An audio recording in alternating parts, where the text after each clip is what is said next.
All right, welcome everybody to the Beer and Skittles podcast. This week, we want to take a pretty deep dive into the DC universe as a whole, with kind of what has happened, what is happening, and what's to come with the announcement of the new DC universe from James Gunn and Peter Safran. Yeah, I think this new DC universe is so far looking like it's going to go in the right direction. They're taking not just their big heroes like they did in the old DCEU, and they're taking a lot of different groups, taking a lot of different paths that they're already branching out and not like going high speed focus to a team up movie like they did in the original DC universe. Yeah, and I think James Gunn, I think, is the right person to do this. I mean, there probably would have been a lot of other names to come up, especially since James Gunn he's really like just a writer-director. He doesn't have any experience on giant projects like this where it's an entire universe, but I mean, who really does other than Kevin Feige? So I think it's interesting, but I think he's the right choice because he hasn't done anything bad for Marvel, and he really showed out for the Suicide Squad, so he's going to be diverse no matter what universe he's in. Yeah, I mean, luckily he's not producing this entire franchise by himself. Like, he has Peter Safran there with him, so it's not just him. But I think, like you had said, James Gunn coming in is a good choice because he's shown himself to not just take what's popular and the most well-known characters and just do those. Obviously, he's already stated, like, we're not going to get away with not having Batman, Superman, Wonder Woman, but they're doing the Authority and Creature Commandos and like even Swamp Thing. Like, we're going to get a diversified look at the DC universe, which I think is pretty cool. Yeah, and he's taking on a decent amount of the writing role as well, which I think is good because he doesn't miss when he writes.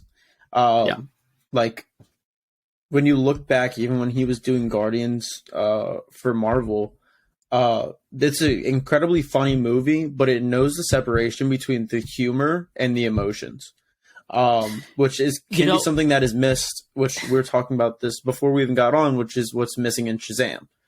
It doesn't know the right separation. It's so funny that you say that, though, because I saw somebody with the same complaint that, James Gunn is just a joke. He doesn't know how to write something serious. And one of my favorite scenes, if I had to pick my top 10 scenes from superhero movies, one of my top 10 scenes is going to be the confrontation between Peacemaker and Rick Flag in the Suicide Squad. Yeah. No, that's a really good one. And not the fight sequence, like the section right before the fight when, keeping the peace is worth anything, even the life of a hero like yours. Like that whole scene is he can do serious. Also, look how, and I know you'll agree, how emotional was Yondu's death? Oh, I mean, I might be in the minority. I might be in the minority here, and because everybody tells me I'm wrong. But Guardians 2 is possibly my favorite MCU movie. I'm not saying it's the best. Personally, my favorite MCU movie, and the reason for that is that it's funny. It's great all the way through. You have so much emotions going on because Peter finds his dad. His dad's a dick. Like, there's just all of this back and forth. And then the guy that had been painted as a bad guy this entire time as Yondu, you get that realization that he was doing it for Peter. And just, even though it's really silly, and when he has the arrow and he's going up, and he's like, I'm Mary Poppins, y'all. And, before he does that, he says, I might not have been your father, but I'll always be your daddy. It sounds goofy, but it plays into the role of Yondu that Michael Rooker was playing while still bringing out emotion because, the meaning behind that line means so much. It's so funny, though, because it's not just Yondu. That, James Gunn is really good at the duality of, characters are not flat. They're not one-dimensional, Look, in Guardians 2, Drax is hilarious that entire movie. He insults everybody. It's great.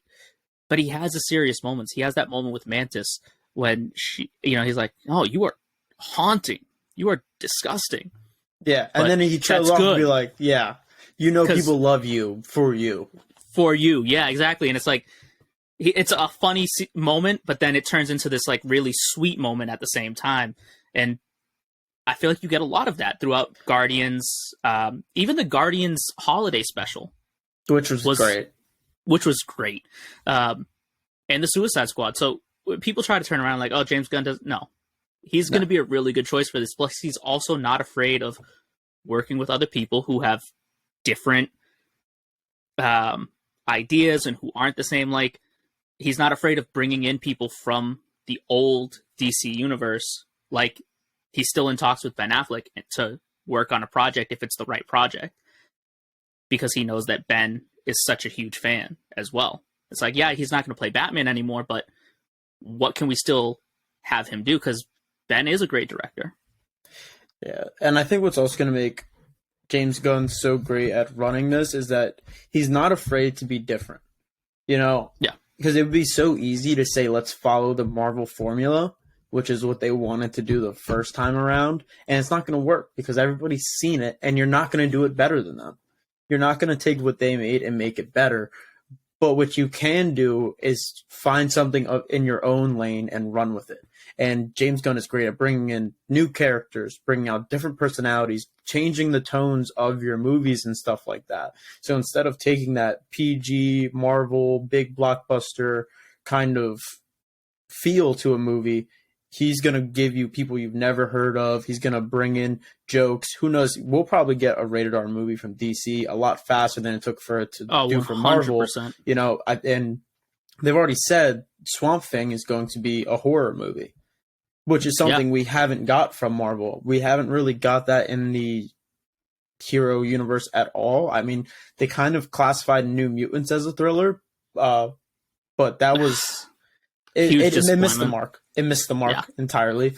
So it's already showing he's like, I'm going to do different things. And I think it's proven to us that hero movies that don't feel like superhero movies typically get your top spots. Like Logan was a Western. The Batman so good. Was a detective film, a detective thriller. Like, it's movies like that tend to bring the most out of you. And that's why I love Guardians as well, because it was the first to go really hard into comedy. And again, so it felt different. It felt better. And I think he's going to bring a lot of that, where we're basically going to have a franchise with a million different genres in it. Yeah, and I think that's what we need. I mean, one of the things that, like, Marvel has its formula and it works. If it ain't broke, don't fix it. But at the same time, having the diversity and having the different types of movies, even within Marvel, when you talk about what are the best Marvel movies, you know, Captain America: The Winter Soldier is considered one of the best, but it's a thriller, you know, it's a spy thriller. It's really good. Guardians, like you said, it's another really good. That's different. I think you really touched on the ones like Logan is a Western. That one's fantastic. Fantastic. Probably the best superhero movie best Fox. Ever gotten. Definitely the best Fox one. By far. I think anybody's top 5. To me, it's probably the best. It's just when you're talking about movies as a whole, I think that's usually where you get the better argument, because people will say like The Dark Knight is a superhero movie, but let's not act like that isn't because of the performance of Heath Ledger. Because sometimes a certain carries the movie. And I feel the same way about like Spider-Man 2. It's a superhero movie, but Doc Ock was done really well. Even for the same thing as Spider-Man 1, William Dafoe does an amazing job as the Green Goblin. He reprises that again and does it even better this time. But we're not here to talk about Marvel. So we have the slate here. And what would you say is the thing you're most excited to see that they've already announced? Well, because I'm biased, and I know we're already getting it, but the Batman, the Brave and the Bold is probably one of my most anticipated. And for one specific reason, the Bat Family, which I know we talked about before when we did our first episode on the Batman. I don't know how close we are to getting the Bat Family in the Reeves-verse anyway. Starting out and getting that makes me excited. Aside from that, Superman legacy, like finally getting Superman back, I'm really, really excited for. Yeah, it'll be cool. Which it kind of sucks because I know it gets a mixed review, but I love Man of Steel. It's a Yep. different take on Superman, and I feel like it seems more realistic than the idealistic hero that's always has a smile on his face and does the right thing, and there is no wavering of his moral compass and whatnot. Taking the most powerful person that humanity has ever seen and saying that everything is hunky dory for him doesn't always seem like it's the most realistic, which is why I really liked Man of Steel. Like, this guy has things that he struggles with. He isn't always going to beat everybody single-handedly and so fast, and he wants to do the right thing, but it's not always that easy, and that's what Man of Steel kind of encompasses for me, and I wish that would be kind of expressed more for Superman. I think if we're talking greatest scenes too, Man of Steel has one of the best scenes in a superhero movie. When he And that's snaps the end. Zod's neck.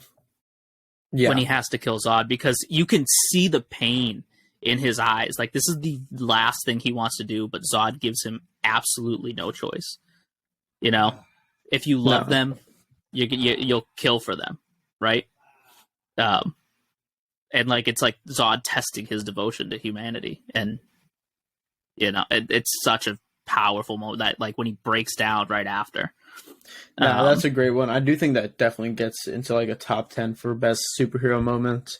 But for me, honestly, I'm looking forward to some of the more for projects that we haven't seen anything for yet. For some reason, I think Waller's going to be great. I think it's really going to give us a different tone.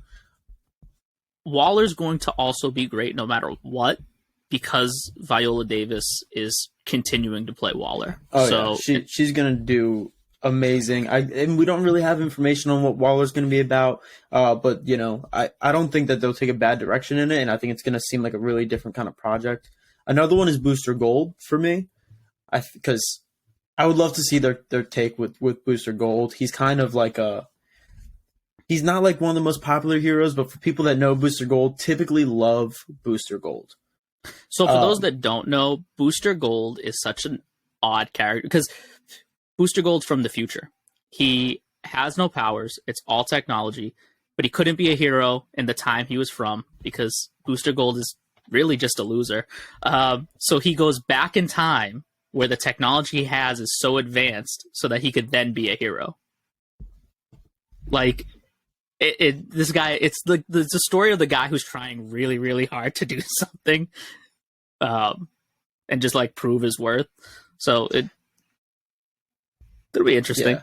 So he's definitely going to have that comedic element to him. I mean, he's really funny and campy, and like, he's one of those guys that, like, he thinks he's the poster boy, but he's really not. So he always wants to do interviews. He wants the public eye, and he's like smiling and giving thumbs up to everybody. So I think that'll be really fun. And like, one of like people's favorite dynamics in DC, for people that watch it and read it and stuff like that, is Booster Gold and Blue Beetle is like so they're like that. With that, let's take a step back and look at what is on the slate that's coming out right now that's part of the DC extended universe. So we know The Flash is coming out. Well, Shazam is coming out first. And then The Flash, then Aquaman, Blue Beetle. The Flash, we know, is going to be the reset point for going forward. I don't know. I think they didn't give a hard answer on whether or not Zachary Levi, Jason Momoa, and even where Blue Beetle is going to sit in the new DC universe going forward. Because, in my opinion, if they were to sit up there and say, yeah, we're putting out these movies because they were already filmed, they don't matter going forward. Nobody's going to go see them. And then they're going to lose money. Mm-hmm. And you can't cause your own film to tank. So as of right now, it's like, oh yeah, some of these people can come back. They might come back. I think it's going to depend on how well the movie's received, how much money it makes. If Shazam and Aquaman tank, we most likely will not see Zachary Levi and Jason Momoa in those roles again. Which I don't really want them in those roles again. I wasn't impressed by the first Shazam movie. Zachary Levi wasn't really believable for me, and even when they casted him, I didn't think that he was the right person for there. I also just didn't like the writing for the Shazam movie, how they brought in the whole Shazam family right away. and I felt like it was, I think it was too early to do that. I think Billy should have had his own movie where it shows that he can overcome adversity and beat the bad guy by himself first. Yeah. And then at some point you bring in the family. So I didn't love that ending. I feel like it took away from the power of Shazam. And then the first Aquaman was great. Jason Momoa is great. Yeah. It's a different take on Aquaman. It makes him seem cooler because he's always the butt of a joke. That he's the guy that, I talk to fish, like he's that guy. So he doesn't really get that respect, which he actually is really powerful. Like he's a Wonder Woman level threat, but because of what his powers are, nobody wants to give him that credit. So Jason Momoa gave it kind of a seriousness to the character that people kind of respect more. He also made him more badass. I mean, it's Jason Momoa's look that made him like, oh, I'm not going to mess with this guy. Yeah, 100%. Because they even brought in the comic accurate costume for him, and it looked honestly amazing. Looked great. It looked amazing. I like because it's a corny costume. It's like Mysterio and the MCU. It's Aquaman. Like there's certain people that you're like, I don't know how that's gonna work. They did it to a T and it worked. It was and great. It looked great.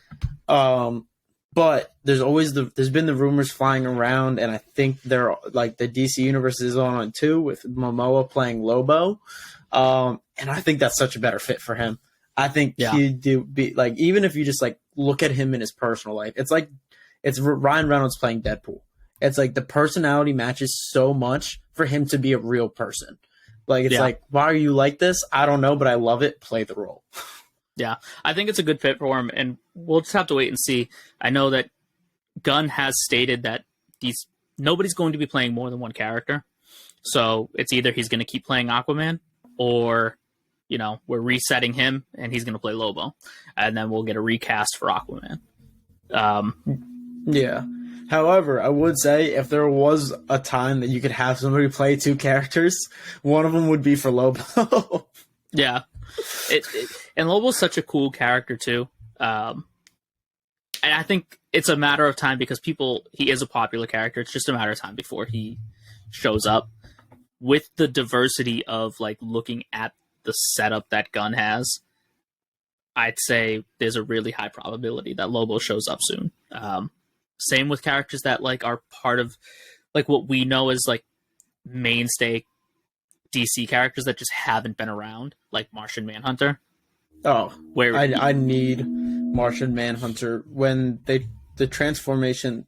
For those of you guys that aren't giant comic readers, DC does a lot of universe like altering events, and one of them was the New 52. And that's where they kind of replaced Martian Manhunter as one of the big seven in the Justice League and replaced him with Cyborg. And since then, he's kind of faded in the background of most DC media, which Martian Manhunter is an amazing character. He has strength and speed feats, like as high as Wonder Woman's, if not higher, while having the mental, like, because he's a telepath as well. And he has the capacity as a telepath to bring down the likes of guys like Superman. He's an amazing character. He's really deep because he feels as if he doesn't fit in. There's a lot of kind of social status in there with him. Like just a lot of story that like really works for him. And I wish he was still on the Big Seven in Justice League, especially because I liked Cyborg better as a Titan. But so I would love to see Martian Manhunter come back, and I think he would work really well on the big screen. And I think there's a lot of places. I know that at this point, like, Marvel took time, it built up, and before we even started seeing crossover, like these characters were getting all these solo projects and they weren't crossing over. I don't think there's a need for that. Obviously, don't jump straight into Justice League, but which they're not doing. But there is potential for these characters to just cross over. They all live in the same universe. Why wouldn't they be meeting prior to a team up movie? So there's a Lantern show that's in development with Hal Jordan and Jon Stewart as the main characters. Who's to say Martian Manhunter doesn't show up in that? Even as a cameo or in like some small capacity as an intro to Martian Manhunter. Or at least them showing the Martians, because he's not the only one. There's many of Martian Manhunter just seems to be like one of the only good ones. For some reason. It's the same with like Waller. We don't know what direction or where they're going to go with it, but what other villains might we see in the Waller show? Yeah. And I think that's going to be big and small. You know what I mean? Like Weasel, who's actually going to be in Creature Commandos. So like what characters will we see? Minor characters. Which is another thing that, since you brought up Creature Commandos and whatnot and having that crossover, is what's going to be cool that I don't know if we've ever really seen before is having an animation live action crossover. DC is having animation and live action, saying it's all part of the same universe. However, it's not going to be like, oh, well, it'll matter later. This character could appear the next movie in a live action with the same actor playing them. Who did the voice. Yep. That did the voice. And I think that's really cool because then it gets people into your animation. Your animation matters. Like, there's a lot. And Marvel couldn't even do that. Like, they did What If, and they couldn't even cast Robert Downey Jr. to do the voice of Iron Man. They had to find somebody else who could talk like him. So I think it is really cool that animation is important, and maybe that'll give people a deeper appreciation for animation. We've talked about it before. Guillermo del Toro talks about it all the time, where animation is not a genre; it's a medium. It's not for kids. It doesn't necessarily mean it's a kid's thing. It's a medium. It's same as live action. It's just a different way to tell the story. And I think it'll be really cool to see that, because DC's always shined when it came to animation. Oh, they've been amazing. I mean, Young Justice, Teen Titans, all of the Batman that we've had, like Batman the Animated Series, etc. Even Batman the Brave and the Bold. Batman the Brave and the Bold was a good one. The old Justice League cartoon that we had, Justice League Unlimited, the Superman cartoon that we had. They've always done great. And let's also not forget the DC animated universe, where they were just putting out animated movies constantly. And they were, for the most part, they are great. They're killing it with animation. So it'll be cool to see them kind of bring it all together.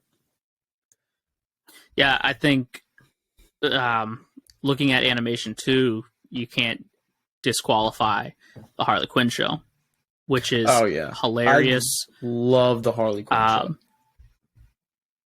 And what's really nice is Harley Quinn is sticking around. What I think is really cool is that they are still continuing other projects that will not be a part of the DCU, which they're labeling as Elseworlds, which is a term pulled straight out of the comics. Stuff that is happening on one of the other Earths. I think that's really cool. It also is super interesting that, like, we're getting these Elseworld projects that are going to be happening at the same time. They won't have an impact on the new DCU. There is potential for them to cross over because of the whole idea of the multiverse, which Marvel is in the midst of a full multiverse saga right now. We haven't had a single Elseworld style thing except for What If, and that doesn't even matter. Yeah, I mean, you get what I mean? Like, we haven't had a single thing where they're like, oh yeah, we're gonna do like a whole like ultimate universe type of deal, and like DC's like, yeah, no, we're gonna do that. Like, the Reevesverse is still fully happening. Their advantage and disadvantage is just that they have been doing this trial and error for so long, and they've had some success, and they don't want to give up that success just because they're starting something new, which I think is great for them. That's the perfect way to go about this. Like, just because you're starting this whole new DC universe doesn't mean you have to get rid of the Joker or the Reevesverse or anything else that you have going on, because the audience is smart enough to know. And it's super funny because most of the CW shows have been canceled at this point. They're over. The Flash is ending finally, which is really the end of all that. Superman and Lois is still happening because it's fairly new. It's got a few seasons, but it's it's still doing well. The viewership is still high. Teen Titans Go is like it's just going to continue forever, apparently. Somehow. Yeah, honestly, it is entertaining. It's not what I would want for Teen Titans, but it is. It is entertaining. It's very overplayed, and it was very disappointing to me when it first came out because I thought Teen Titans, we're getting another Teen Titans because obviously we grew up on the original Teen Titans show, and then I got that shit, and it's definitely of these little minifigure, big head people with the. Did you see the crossover? Jokes. Did you see the crossover they did? And even the one before the crossover, the Teen Titans Go to the Movies, was hilarious. Like, it had no business being as funny as it was, but it even poked fun at like all the tropes and like the different things of like just how ridiculous the DC universe can be at times. Like there's that scene when Batman's chasing them, and every time they blow up his car, and then he's on a motorcycle, and then he's on roller skates. It's like, you really can't stop Batman. Just, yeah, that's really, really exciting. Just to see all of the different things like continuing, and even with, I think with the Flash, and I say very loosely, adapting Flashpoint, the whole idea of the multiverse is there, and like you said, all these trials and errors, there's potential for them to always pull and do cameos of anyone. I mean, the Flash is going to be an interesting project to come out, to say the least. A lot of positive and negative commotion around the Flash. Early viewers are saying that it is a fantastic film. People that haven't seen the film yet said, I'm not seeing that shit because Ezra Miller's in it. But I'm hearing from all of the test screenings, which in contrast to the test screenings now that are happening for Aquaman, which are saying Aquaman 2 is one of the, if not the worst DC movie put out. The Flash is getting phenomenal reviews. They're saying it's one of the best superhero movies they've ever seen, which, might be a little bit biased, but even still, not what I would have expected. Well, it's going to be hit or miss for them, and to me, it's most likely going to be a miss. And even if it was, I don't think it was going to matter. I think there's so much talk around Ezra that it doesn't matter. The Flash is recasted. The Flash is no longer. The Flash him. is most likely moving going to get forward recasted. without him. And I think it'll be great. I do think that it could possibly get the reviews, but I think there's going to be enough people not seeing it.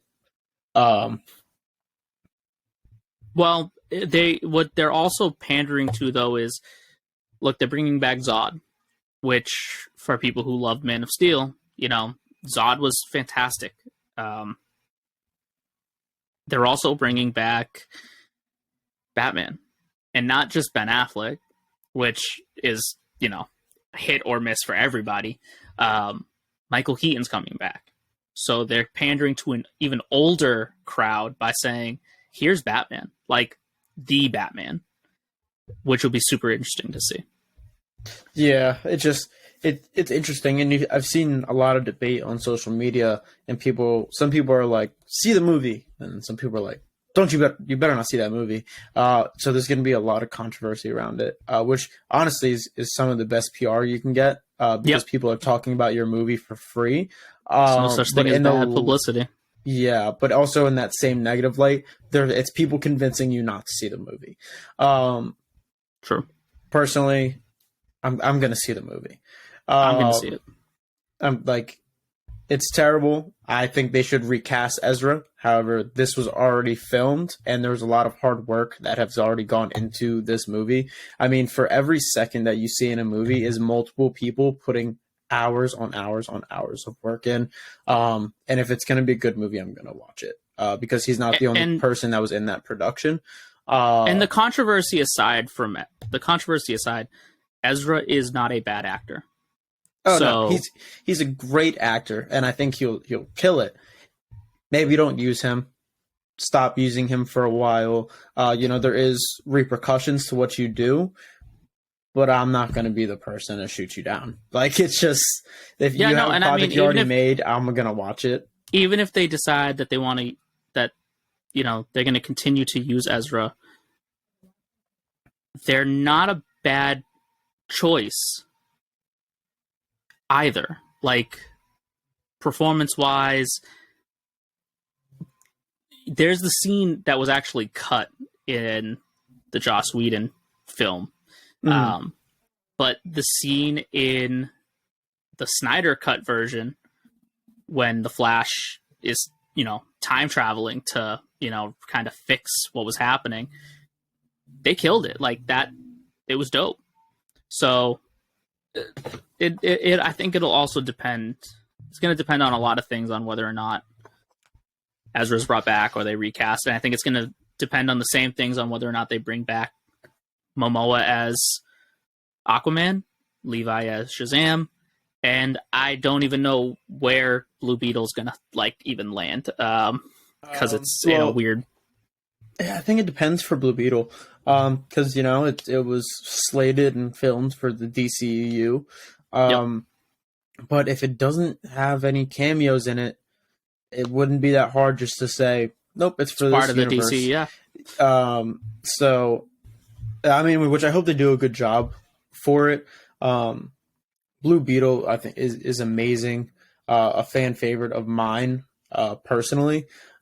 He's a kid that can't control his powers because his powers are controlled by the scarab on his back, and they don't agree. And he goes through that struggle of trying to figure it out while still growing up, as well as he's a Hispanic, like a young Latino man. So then there's also that goes along with it. So while it gives us representation and it does it pretty damn well, he also has a lot of story there, and he's a total powerhouse that just doesn't know how to use his powers yet. So he's very interesting. So I would love to see them continue using him. But I mean, and I think he has some of the same, not in the same way, but because of his age, it's similar to Spider-Man, where, he's a late teen and he's, trying to finish high school and go through school, and then he gets these powers, and how does he, same way with Peter, how do you juggle all of these different things at the same time? There's not enough time in the day, as well as trying to then keep it a secret from everybody, and it gets hard.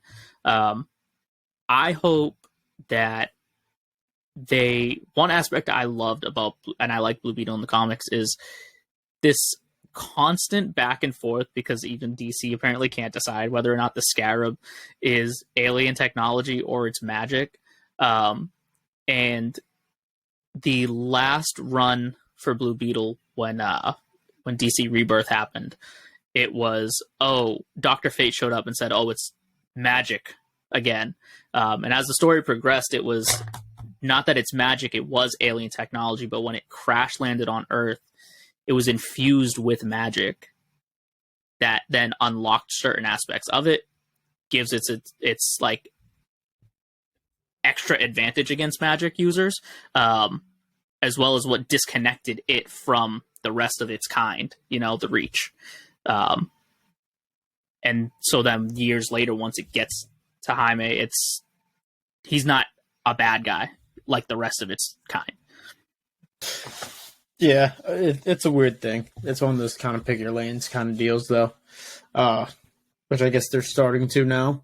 But I mean, I think I always liked the DC Universe for just the idea of all of these different aspects coming together and coexisting at the same time. And I feel like you don't see it as much in Marvel.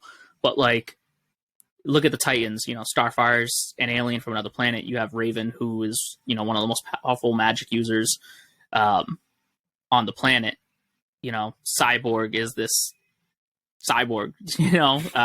You have Beast Boy, who has he's a metahuman, and then Robin, who sidekick of Batman, he's got zero powers whatsoever. And then even on the League, the same difference of Aquaman, Superman, Batman, Wonder Woman. They're all these different aspects of the universe that just come together, and they work. They work just as well together as they did separately. Yeah. DC does bring together a lot of different characters, but for them, the comics currently, I feel like they honestly could diversify more with their slate. I mean, if you see what they have coming out currently, trying to think how many runs they have right now. Might be around like 13 something. Decent amount of runs going on right now, but almost all of them are Batman or Superman related. And the Bat family. Yeah. It all revolves around Batman, and then a couple Superman runs, and then like maybe like 2 Wonder Woman runs, and then like just some side projects that they throw in there. So I they should be able to go back comic wise into exploring a lot more characters. I get it. The ones they're doing make the most money for them without them having to try so much. But even like main characters aren't getting runs for them right now. Guys like Aquaman, Martian Manhunter, Green Lantern, like there's a lot of heroes right now that just don't really be getting runs. Even though they're one there's of a their lot most of popular people. there's a lot of characters too that just, and it's weird because every time DC does a universe shift, they do an event and all of a sudden characters just aren't around anymore. Like we've seen it happen with Wally, and between Wally and Barry, you know, they don't coexist at the same time. No, they come in. One and of them out is always constantly because they're always part of the reason why the world is going to shit, or they're one of the first people to find out that something happened, and then they're gone, and it's just weird. Yeah. You know, Martian Manhunter's been on the back burner for a long time. I know it sounds odd because we just saw him in Shazam, but like Hawkman and Black Adam. Yeah. But seeing him, like he comes and goes in the comics, you know, really cool character. What is some other? The Teen Titans have books. The Titans have a book currently happening in DC. I would love to see a Titans project. A good Titans project? I would love to see We really have a good Titans project. Yeah. We have a Titans project.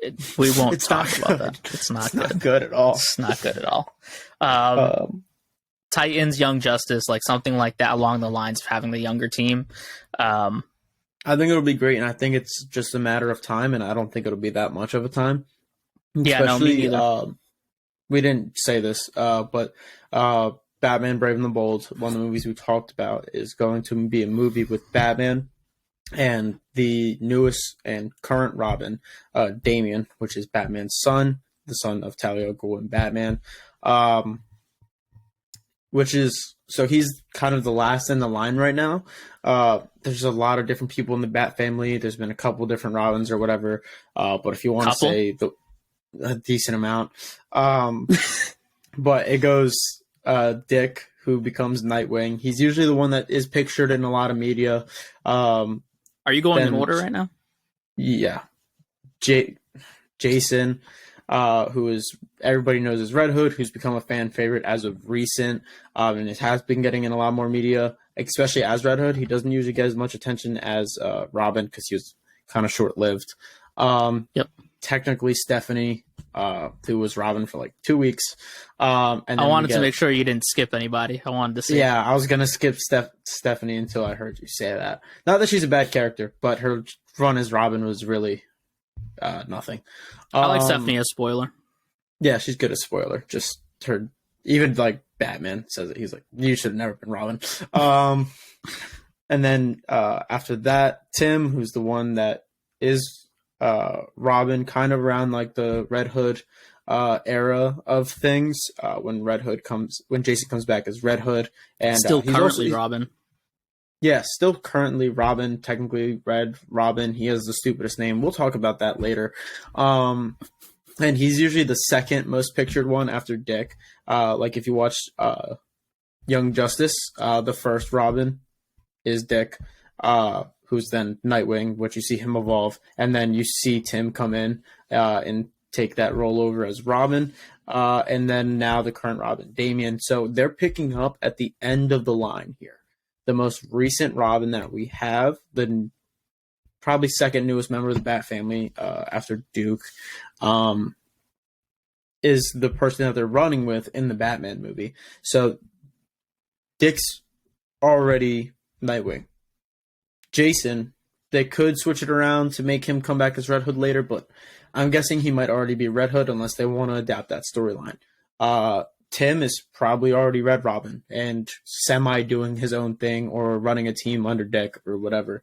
So there's a lot that's probably already going on. And if you're going to show Nightwing as a singular character, which I think they will, because I honestly think he's probably in the top 10 of most famous DC characters, especially as somebody who started as a sidekick. His following has grown immensely. So if you're having him, 100% you're going to have the Titans at some point in some way. And I think if they wanted to do, if they're not, because you can still adapt the Red Hood storyline in flashbacks. Like, yeah, you could you're adapt it through flashbacks. You can give Red Hood his own solo movie, to be honest. Well, that's and then the give Outlaws. those. Yeah, you could do Outlaws. If you're doing an older Titans with Dick, and he's got this older crew that he used to run with, you know, Donna and all of them, and then there's the younger guard coming in, and maybe you change it up a little, and maybe because Blue Beetle's already getting a movie, maybe Beetle's part of this newer Teen Titans, which I would like. Which would be super cool, and Damian being part of that team and Dick having to work with him as a leader of the Teen Titans, and Dick used to lead the team years and years and years ago. You can have Starfire even crossing over into being a member of the current Outlaws with Jason. Same with the way Roy Harper is as Red Arrow or Arsenal, whatever name they want to give him at the time. They used to be members of the Titans, and now they're working with Jason. Yeah.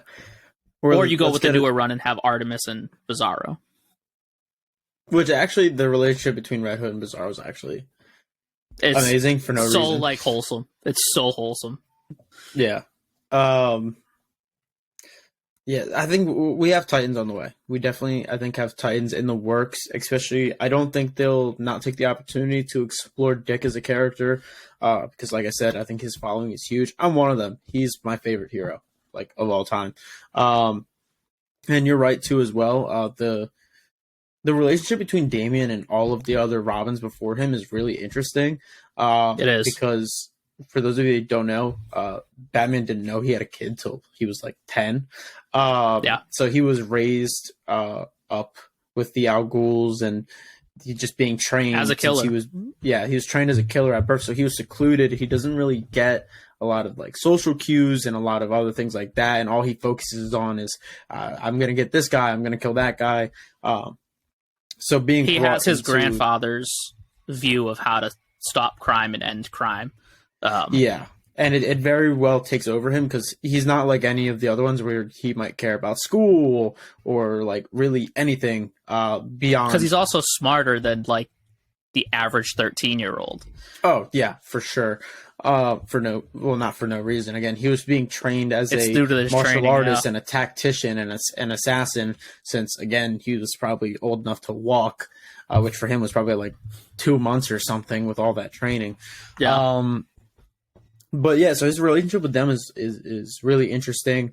Him having like the most in common with Jason, but then him being taken under the wing of Dick, because he became Robin when Dick became Batman for a short while.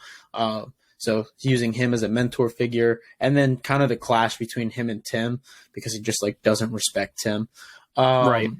It's just I think it's going to be very interesting. So you're going to see all those characters. There's a lot of potential too, because a few things, like jumping into where we are with, in Grant Morrison's run for, the Brave and the Bold.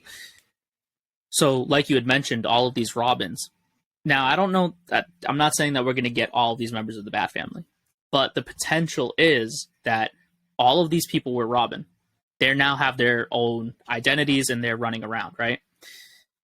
Well, you also have to remember, Barbara was Batgirl forever ago. You know what I mean? So, like, I would assume Barbara's around.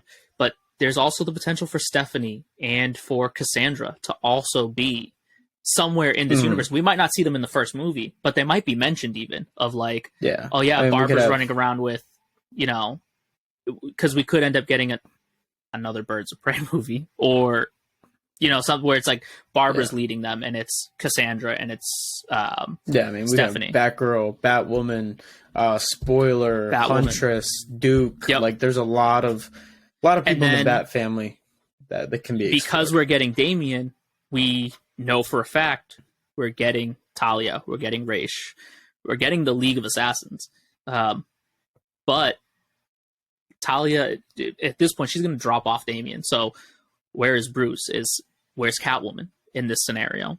With the Reevesverse happening, I don't know how much I don't think they'll dive into that. I don't think they're going to really dive into it. I mean, but you can't discount Catwoman from... No, you can't, but you might wait a while. Yeah, maybe.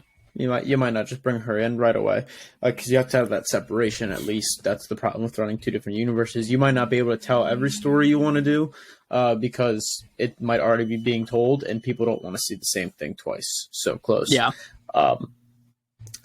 But on the DC movie front as well, what are some other projects that you would hope that they do?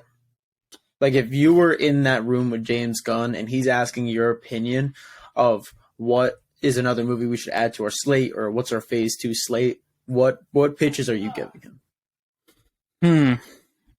Based off of what we have, I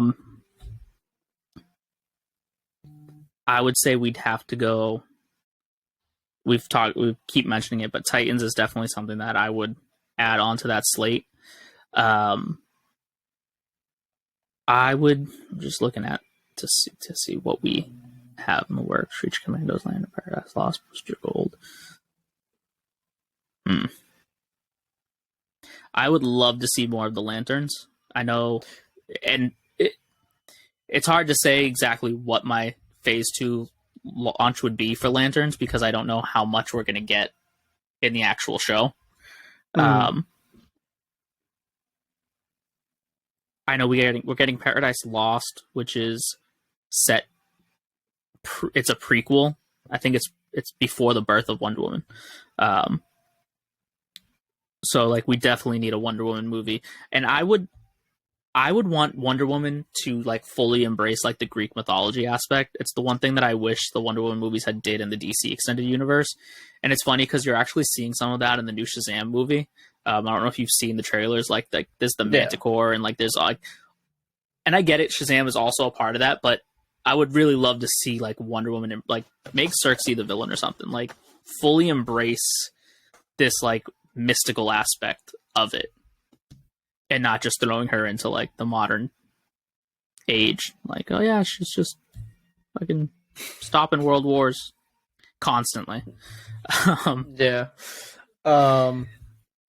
Which I would really, and Constantine is one of the ones that I would really like to see. And I don't know where it's going to be, because I know the Constantine 2 movie with Keanu Reeves is happening as an Elseworlds project. So I don't know where that'll end up landing. I don't know. Constantine is a good one though. He's a great character, and he ties together a lot of characters because he tends to travel back and forth between a lot of people. Him as a magical detective basically interacts with a lot of people. For me personally, I agree with you. Titans 100% gets a run. It's automatic moneymaker. Do it right. You got it, and it sets up so many other storylines for you. We've already mentioned him a couple times, but Martian Manhunter. I would love to see Martian Manhunter coming down to Earth, trying to blend in with society while trying to find his way here and figuring out who the superheroes are to help him. All of that, and him maybe being seen as a villain at first because he looks very different. I think that would be a great movie to do, kind of having him as like a finding your way kind of movie. Like a journey kind of thing. I think that would be really cool. I would love to see a Justice Society movie, kind of seeing, which we already kind of got with Black Adam, showing like Justice Society, but like I would want an actual Justice Society movie. Like, this is the early to mid 1900s. Like, this is Jay Garrick Flash. Like, this is, possibly Hawkman. These are like some of the heroes that we're going to say have been around. Possibly the first Green Lantern, the red and green suit, which can play into the Lanterns even more, saying like maybe he's the first Earth Lantern we've had. So a lot of different things there. As well as that, I would love to see more exploration with the Lanterns. I know we're getting Hal and John I want Kyle. I want Kyle Rayner. See, there's not like there's a lot of characters that I would love to see, and it's not specific. I guess they could be specific projects, but seeing them in other things, like seeing Kyle, and that's why, like, depending on what they do with the Lanterns in this show, like, I want to see Kyle at some point. He's I arguably the most powerful Lantern. And we were talking about this earlier this week. Everybody don't like Kyle no more. Kyle was a real big deal. Kyle, like, I think I want to say the Green Lantern's just kind of most popular run is Blackest Night. And in that series, Kyle's the main character. He's the one that gets the White Lantern ring and it eradicates and like all the Black Lanterns and saves the day. But now nobody likes Kyle. Everybody just wants to see Hal and John. Yeah, it's weird. I mean, I think it's just the fact that he hasn't been written, he hasn't been around in so long. He's got the same issue that Martian Manhunter has, you know, and Hawkman, and Hawkgirl. They're just not around, so it's like, oh yeah, you know, that's what forget. I think. Bringing in characters like these, even though at some point they were popular and they're not so different, can still give you that feel that James Gunn likes to have of having a different character. There's a lot of other characters that I would love to see, and I wouldn't necessarily give them their own projects, but maybe making them part of like the Teen Titans or Young Justice, however you decide to name that team. Firestorm would be a cool character to see. Firestorm's a good one. We've already talked about Blue Beetle, but also Beast Boy, Raven, Starfire. These are all great characters. I hope they bring in the original Blue Beetle as well, because again, would love to see that Ted. Interaction. Yeah, Ted with Booster, as well as seeing his interactions with Jaime. I think they would both be great. So. Yeah, I think so. Actually, I'd have to double check. I think Ted might be in the Blue Beetle movie at some point, which would make sense. Another character that I would personally like to see would be Captain Atom. Captain Atom he's such a powerful character. You know, he's your Dr. Manhattan. I would really, really like to see that. This idea of the nuclear man. That would be a really cool story. There was a comic run back in like 2017 that they did, the fall and rise of Captain Atom, and it was kind of like a lot of flashbacks, but then like it's like the modern day of him, and kept flashing back to his come up. So that would be a really cool, like extremely powerful character, because I don't think Superman is powerful, and you need to address that, and you're going to make sure that he is as your staple. But there are other characters that exist in the DC universe that could give Superman a run for his money. Especially now, like if you were looking at the golden age of comics, yeah, absolutely not. Nobody could touch Superman. Oh, but yeah, no. I mean, but nowadays, the gold standard. That has shifted, which I think is cool. You know, you want to have other people that are, you're making the Justice League. You can't just have Superman be the most powerful member. It's like, then what's the point of the team if Superman could just stop everything himself? And that's why you have Martian Manhunter, you have Wonder Woman, you have even Shazam has been powered up. You have that great fight scene in, you know, Kingdom Come between Superman and Shazam. So there's a lot. Shazam is told to be as powerful as Superman. Yeah. But just so happens Shazam is being ran by a child. So there's always that balance with him. And he never gets older. It's crazy. He has the Stewie syndrome. He just never gets older. I mean, it's like the Robins, you know? Damian was 13 for so long. No, but they always get aged up when someone else dies. That's how it works. Yeah. Yep. It's like it's like the Titans. Like they aged up. Beast Boy and Raven always get Beast Boy and Raven are just like always young for no reason. We got to think so like weird. Shazam, like Billy Batson has been around for a long time. Like he is. He shouldn't be OG transforming into Shazam anymore. Like he should just be no. Shazam.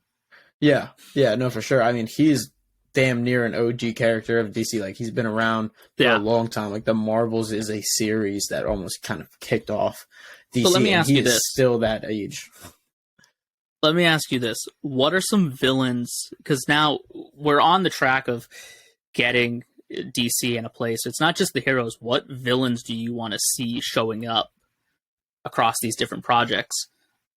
And it doesn't have to be specific. Like you don't have to be like, oh, I want to see Brainiac in Superman. But like, what villains do you want to see them tackle? Yeah, I mean Brainiac hasn't been used yet because anytime Superman gets brought up, everybody wants to go Lex Luthor. But if you want to go a number 2 villain that I think is just as good, Brainiac is right up there. I don't think they should do kind of a big bad like that for the first Superman movie. I would think of like a villain like Parasite, or just just somebody like more. They don't have to be so grand scale for it to be such a good movie. So I would love to see them take kind of like that lower class people like Parasite or Livewire or whatever. I think would be really cool for Superman. Batman's going to be tricky, but I think while we've already seen it, it's already been a while since they're initially bringing in Damian. I'm going to say Raish in the entire organization would be great villains for that. It's going to be interesting to see what they do for the Lantern movie. I want to see if they bring in the Sinestro Corps for that, or even the Red Lantern Corps, because they go against both of them pretty often. And I know that we talked about having Kyle, and obviously you're not going to jump in the comics. Kyle got Hal's ring, and that's when he became the Green Lantern. So we're going to build up to this, but I definitely want to see the other Lantern Corps. I want to see all of the emotional spectrum. Yeah. I would love to see the Indigo, Violet, Red, the Sinestro Corps, Orange, because I mean, like, Larfleeze is a cool character. Atrocitus is amazing for the Red Lantern. He's incredibly powerful. I could see Atrocitus being a villain in Sinestro. Probably. Oh, I could see that as well. I hope they don't do him dirty though. I hope he's like almost big bad level and not like a thug they come across. Yeah. Sinestro is going to end up being like a big bad of the Lantern Corps, since he was the Yellow Lantern and basically overtook the entire thing to then make it the Sinestro Corps. So it'll be really interesting, and there's a lot they can do there with the lanterns because all of the different colors are constantly going at each other, since they're all in different ends of the emotional spectrum, and greens are known as like the neutral. Like we're here, well, and blue, because blues are just evolved greens. But then everybody else kind of does a lot of fucked up shit. Yeah, every other color does some weird things in some way or some form. It'll be, and I think like one of the things I think you can build to, and they don't have to be. Not everything has to be a universe changing event for everything. Like obviously, eventually we're going to get a Crisis style movie. Right, and whether or not that's adapting, and we have the Anti-Monitor or Darkseid is a big villain, or is it going to be Reverse Flash? I mean, Reverse Flash has solidified himself as not just a great Flash villain, but as somebody who can alter the entire universe because of his hatred towards Barry. You also have iconic villain for DC is Reverse Flash. It really is. I mean, I don't know if I could. I mean, like Joker, Doomsday. Reverse Flash. I think he's right in there. Another one, Grodd. I would love to see Grodd. And that's what I was going to say. I would love to see a great. Let's do another Flash movie and make Grodd the villain, or even the Rogues. Captain Cold is a great character. Yeah, I mean, Flash has a really good Rogues gallery. He does, and they're also the most interesting. What superhero has like a pact with their villains? Yeah. Like, and that's what makes them so interesting. Yeah, and they respect it too. Like they don't break the rules, and if anybody does, they take it upon themselves to get rid of them. Yeah. Yeah. So it's interesting to where the kind of relationship Flash has with his rogues gallery, to where they listen to him. He's like, y'all can commit crimes, but like don't go too far, just don't do certain things. And I'll stop you, but I won't. I could see like Flash having to work with the rogues because Grodd is just like, Grodd's a powerhouse, He is a powerhouse. I mean, he's been known to take out guys like the Flash, Barry, and Wally as well. He's even gone against Superman. Yeah. So, yeah, no, Grodd's a great villain that should be explored. I think he could do a great job of giving us some kind of fucking Planet of the Apes DC superhero movie, which would be awesome. I think there's other aspects which could be interesting, could not be, and there's some controversial crossovers that people aren't fans of, but I think could be cool to see. Again, because of the multiverse thing that they're doing, you have Dr. Manhattan. You also have, Dream. You have like the whole Sandman side of the DC universe, which is really cool with Dream and Morpheus. And like, let's say you want to do just a cameo crossover, you don't have to redo Watchmen. You have the movie, you have the show that happened. So you don't have to recast Dr. Manhattan. You can have like DC Rebirth, as controversial as it was, Dr. Manhattan was the player behind all that. Dream and the Endless and all the rest of them have popped up throughout different runs.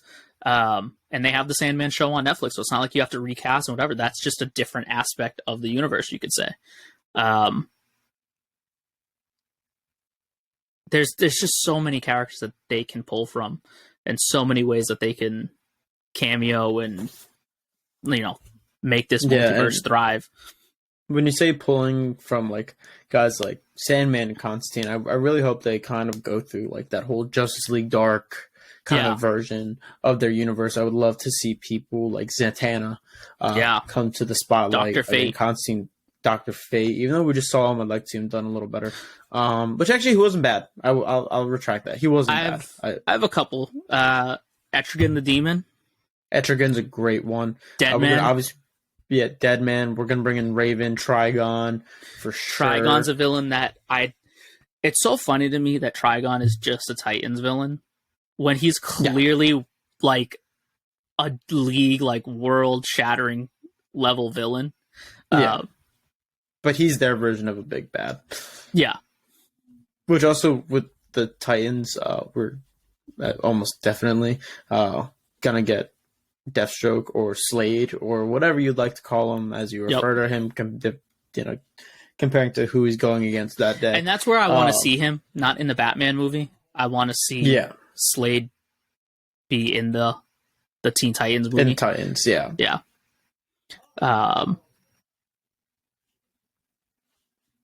We've already seen Starro. Starro's kind of corny, but kind of cool. And I think they handled it well in the Suicide Squad.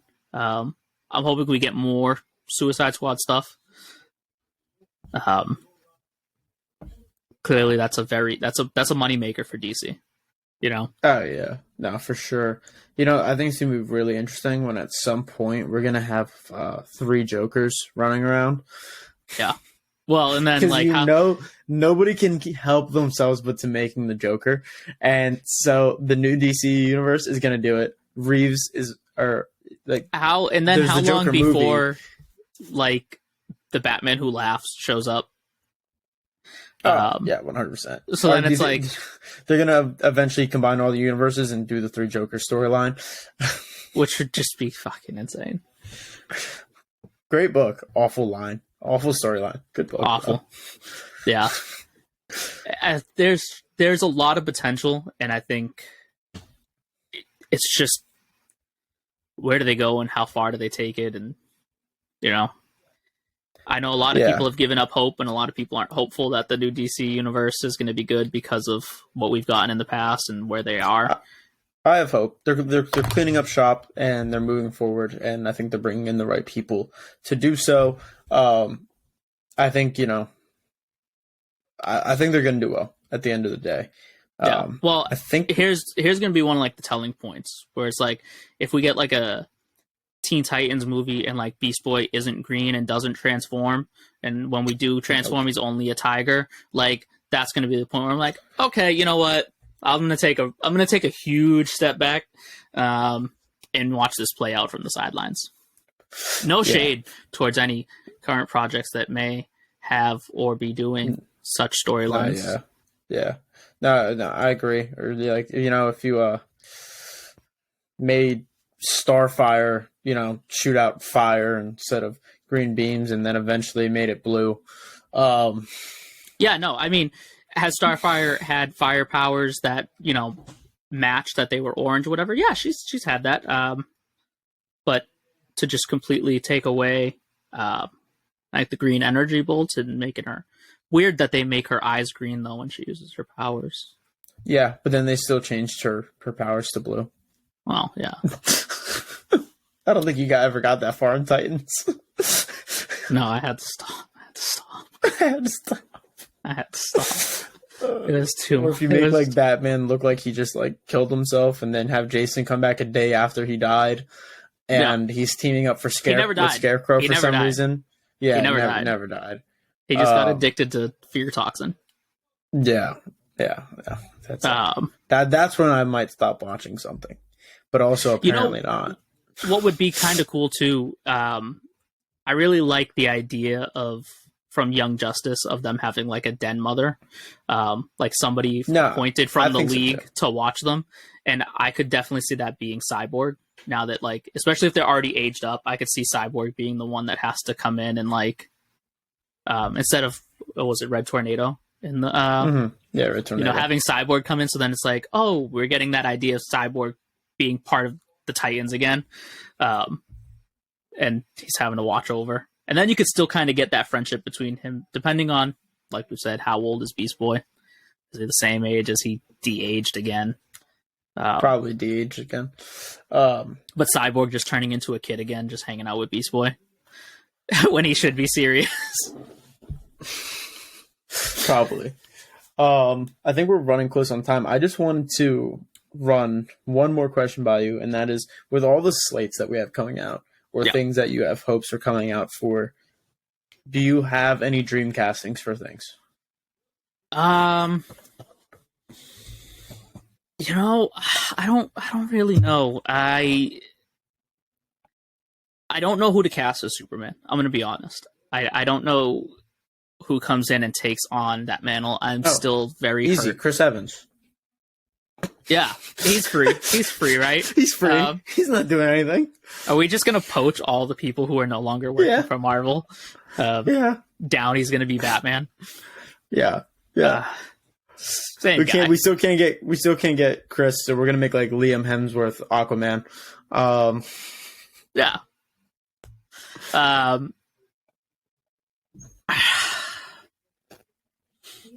I don't know. I don't think I have any dream castings for it. I think like as hopeful as I am, I'm also like kind of burnt out with the constant reboot from DC that like I'm just once we get like the short list of like, oh, these are the people they're talking to for like Superman. These are the people they're talking to for Batman. I'm assuming we're going to get a new Wonder Woman. Like these are the people they're talking to for Wonder Woman. At that point, I can say, okay, I want this guy. I think I actually like Gal as Wonder Woman. I'm sad to see her go. I did like Gal as Wonder Woman, but part of me also feels like, listen, if you're gonna reboot. Like Marvel is doing it with Fox, with all of the Fox stuff with X-Men. Obviously, we're gonna get some multiverse stuff, but I don't think he was gonna continue to play Wolverine after. But Ryan Reynolds is going to stay on as Deadpool, and I think that makes sense. You keeping Viola Davis as Amanda Waller makes sense to me. Nobody else is going to play that role the same way. It's true. I only brought this up to argue with you. Jensen Ackles I know for you Batman. did. I know you did, and I'm not doing this. I'm not doing it. I don't want Jensen Ackles as Batman. No, Jensen absolutely Ackles not. for Batman. He already No. voiced him. He already voiced him. He also voiced Red Hood, and I don't think we should be bringing him He's in to too play old Jason to Todd. do that shit. He's a Batman-aged person. I do not agree. He is a dark, brooding badass that has family values. That is Batman. It's unoriginal. It's You're just unoriginal. there's no vision there. You just want him to continue to play Dean, but in a bat suit, and I don't think that is the way to go.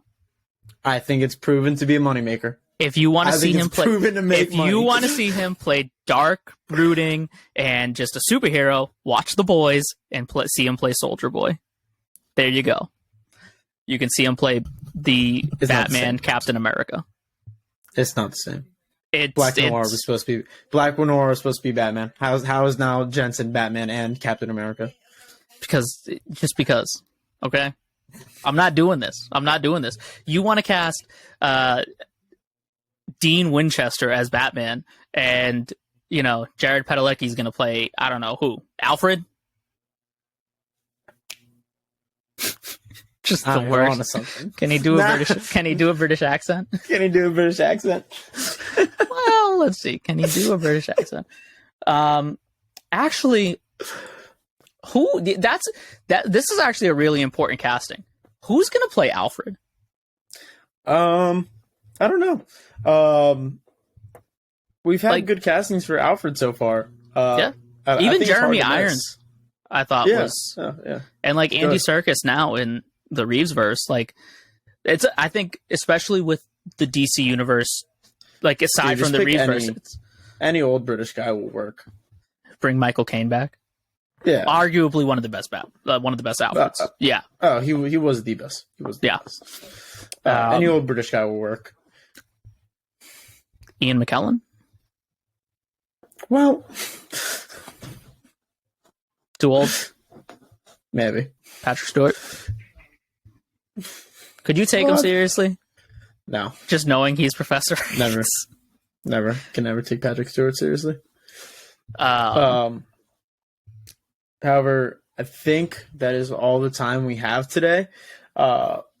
So thank you guys for tuning into this episode of the Beer and Skittles podcast. We thank you. Get for it out there. And yeah. We'll see you guys next week. Next week, I think we plan on taking a deeper dive into Marvel. We'll be talking more what is on their slate because we actually know and what to anticipate. But yeah, so talking about the ups and downs of Marvel as of current late. Yeah. So you'll see good compare and contrast of our thoughts of DC and thoughts of Marvel. So I would suggest listening to both of them, especially as a superhero fan. And then after that, we'll probably get off the superhero train for a little bit so we don't get stuck in there. And yeah. Thank you guys for listening.